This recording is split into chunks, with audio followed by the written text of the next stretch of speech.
Aparajith YouTube நேயர்களுக்கு வணக்கம்.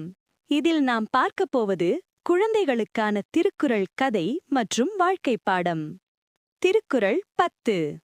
பிறவிப் பெருங்கடல் நீந்துவர் நீந்தார் இறைவன் அடி சேராதார். பொருள்: இறைவனின் திருவடிகளை அடைந்தவர்கள் வாழ்க்கை எனும் பிறவிக்கடலை கடக்கிறார்கள். அதனை அடையாதவர்கள் கடக்க சிரமப்படுகிறார்கள். இதன் சிறுகதை: ஒரு ஊரில் இரு நண்பர்கள் இருந்தார்கள்.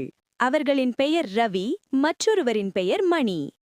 இருவரும் சிறுவயது முதலே ஒன்றாக வளர்ந்தவர்கள். ரவி எப்போதும் பணம், பதவி, மற்றொருவருடன் போட்டி என இதிலேயே ஓடிக்கொண்டிருந்தான்.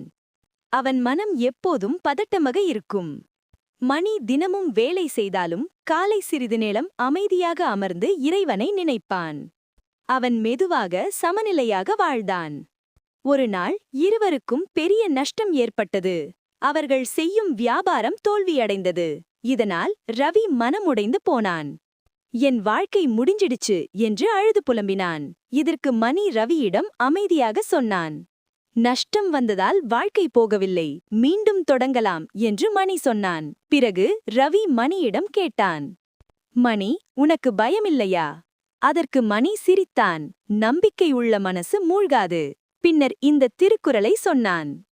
பிறவிப் பெருங்கடல் நீந்துவர் நீந்தார் இறைவன் அடி சேராதார்.